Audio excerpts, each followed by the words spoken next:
Au début des années 2000, il était impensable de voir émerger un rappeur issu d'une famille bourgeoise. C'est une art qui est née dans les quartiers populaires et qui s'est affirmée dans cet environnement. Mais 2 décennies plus tard, les codes ont changé et le rap a évolué. Que tu habites en face de la Tour Eiffel ou alors en face des Tours-Nuages dans le quartier Pablo Picasso à Nanterre, bah en fait tu peux faire ta place dans le rap. Celui dont on va parler aujourd'hui est passé du tout au tout de la rue au bar en passant par la prison jusqu'à la cérémonie des flammes, les singles de platine et les millions de vues sur TikTok. Le tout en moins de 2 ans. Alors la question est simple, mais qui est vraiment la Mano 19 ? La Mano 19 de son vrai nom Ulrich Zy est né en 2001 d'origine ivoirienne, il a grandi dans le 19e arrondissement de Paris, plus précisément dans le quartier de Crimée, un quartier vivant et brut qui a fait éclore de nombreux autres rappeurs comme MHD ou JRK19. Son surnom L'Amant 19 vient littéralement de la taille de ses mains et s'il n'avait pas le rap, on est convaincu qu'il aurait pu percer dans le basket. À l'adolescence, il distingue plus par son énergie débordante et spontanée. L'école, c'est pas trop pour lui. Les profs le trouvent insolent. Par contre, ses potes, eux le voient comme le mec marrant, celui qui ambiance la classe au détriment de son avenir scolaire. Du coup, vous vous en doutez, assez vite, il se lasse des cours et se met à écrire. Dès l'âge de 10 ans, il a toujours un carnet dans son sac pour noter ses idées et mettre sur papier ses premiers textes. La mano, il fait du gras. À la base, le rap pour lui c'est pas directement un objectif. Il voulait plus devenir architecte parce qu'il avait un certain talent pour le dessin.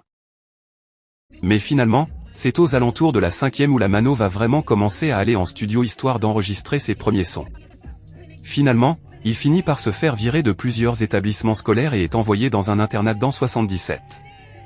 Mais malgré tout, il garde sa personnalité rebelle et quitte le système scolaire sans diplôme. En 2019, il se lance à 100% dans la musique avec ses amis proches. Ensemble, ils vont former le groupe Bloc 51 avec Kaz et un autre artiste qui a rapidement quitté le trio. Mais le 26 février 2020, ils vont sortir leur tout premier clip Barack Obama. Les ALAF c'est sur nous qui veulent soumerre, je suis pas trop Mikado mais je tape dans les mêmes. Si l'aventure de ce groupe fut courte, la mano il fait ses premières gammes avec une gestuelle qui est aujourd'hui sa marque de fabrique. Dès 2020 il a comme volonté de se démarquer même si là le morceau est une trappe, tout ce qu'il y a de plus classique. En mars 2022, le groupe revit sur la forme d'un duo avec le son La Frappe mais qui sera finalement leur dernier morceau depuis mon plus jeune âge, enfant perturbateur parce que dans les billets je voulais nager pas d'amour à dompter à noir et terre mon cœur. Ce n'est que quelques mois plus tard que la mano prend enfin son envolo. En août 2022 il sort Vers Versa puis le fameux single est raté pour rien intègre. Cette fois-ci il s'éloigne de la trappe et prend le train de la drill influencé par plusieurs figures du mouvement comme Pop Smoke ou Chief Keef. C'est ces morceaux qui marquent ses vrais débuts dans le rap en solo. Et à cette époque, même s'il cherche encore, les bases sont posées. 2023 sera une année charnière pour la mano parce qu'en début d'année, il est incarcéré pendant 7 mois. C'est en prison qu'il commence à écrire le morceau I Don't Like. Un remix en référence évidente au morceau de Chief Keef qu'il a fait connaître aux États-Unis. C'est une période qui est difficile pour lui mais qui le motive aussi à continuer dans la musique. Du coup, dès sa sortie, il retourne en studio pour poser les sons qu'il a écrits et il commence même à tourner des visuels, notamment celui du morceau I Don't Like. Et même s'il hésite à sortir jusqu'au dernier moment, le 18 août 2023, le morceau sort bel et bien sur YouTube et tout de suite le son explose, le succès est immédiat, TikTok s'en empare et les gens accrochant directement à l'énergie de la mano. Dans ce son, il pose les bases de ses premiers gimmicks qui deviendront iconiques par la suite. Une semaine plus tard, il passe dans Spawn saison 2, une émission connue pour mettre en avant des rookies prometteurs et son freestyle marque les esprits avec presque 800 000 vues au compteur et le public est unanime. On est face à un jeune rappeur qui va tout prendre sur son passage. La suite de cette histoire, elle se déroule le 16 novembre parce qu'il monte sur scène à Bercy avec Gazo à l'occasion de la première partie de son concert. Pour beaucoup, c'est la première fois qu'il le découvre et pour lui, c'est l'une de ses toutes premières scènes. Donc l'ascension est folle. Il commence l'année en prison et il a fini sur la scène de la deuxième plus grande salle de France. C'est du jamais vu. Je suis là pour marquer la story. Depuis son premier succès, il a rapidement compris l'importance des réseaux sociaux pour booster sa musique et à partir de 2023, il utilise TikTok où il poste des extraits de ses sons. Du coup, on le retrouve souvent dans un hall d'immeuble ou dans la rue avec une vidéo en accéléré de lui en train de danser. Ses gestuels, bien lui et son regard de tueur en série ont réussi à attirer la curiosité d'un public de plus en plus large. Chacune de ses vidéos se tourne en moyenne autour du 1 million de vues et la majorité de ses morceaux sont repris par les utilisateurs qui se le s'approprient avec leur propre danse. Donc grâce à Skoé par TikTok, la Mano commence à réellement faire du bruit et à Noël 2023, il s'associe avec un autre rookie du 19e, Nono La Grinta. Les deux rappeurs balancent le son Lakwa et le morceau prend directement. Sur YouTube, le clip arrive à 1 million de vues en 2 semaines pour en cumuler plus de 8 millions aujourd'hui. Lakwa? Lakwa?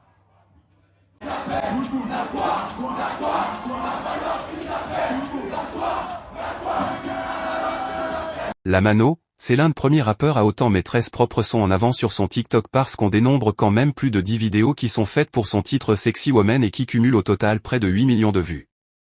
La Mano, il apparaît également avec des personnalités qui sont connues sur TikTok. Ces associations, elles lui permettent de toucher un nouveau public et d'accroître lui-même sa popularité au sein des réseaux. On peut notamment citer des collaborations avec Ojman, Inès Sifomi et Anou.grm. Récemment, on peut aussi citer la fausse accusation créée par l'artiste et la créatrice de contenu Elisha. Au mois d'août, les deux ont fait croire que la Mano l'avait mise enceinte à travers un acting un peu douteux enflammant évidemment les réseaux sociaux. Le rappeur El Mano aurait enceinté la TikTokeuse Elisha âgée de 17 ans. Une stratégie comme une autre pour créer de l'interaction et faire du buzz sur des faits qui sont quand même assez délicats. Malgré les textes crus, la Mano rencontre un succès commercial indéniable avec plus de 6 millions d'auditeurs mensuels, ce qui le place dans le top 10 des rappeurs francophones les plus écoutés. Et jusqu'au printemps 2025, il s'était contenté de sortir des singles. Aucun EP, aucune mixtape, uniquement des singles qui devenaient virux. Avec le temps, son public attendait quand même quelque chose d'un peu plus consistant et de plus en plus concret.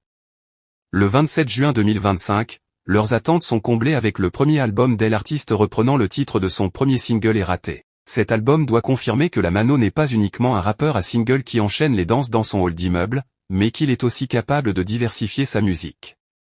Il enchaînera avec un concert à la Cigale Soldou ultra rapidement, témoignant de toute l'attente qu'il peut générer. Le projet a été très bien accueilli par la critique.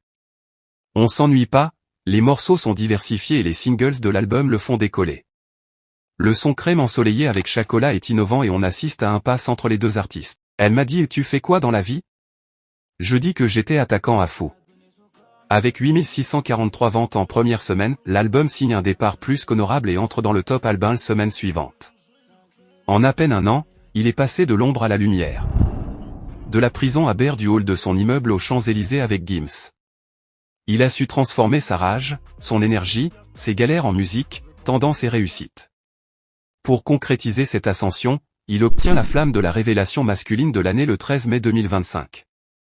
Bonsoir et bonsoir à toutes. Je suis très heureux ce soir d'être parmi toi cette cérémonie.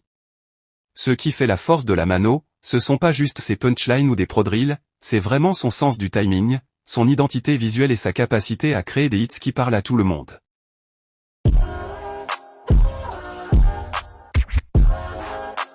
Il semble vraiment être le fer de lance d'une nouvelle génération de rappeurs beaucoup plus concentrés sur le digital et les réseaux sociaux.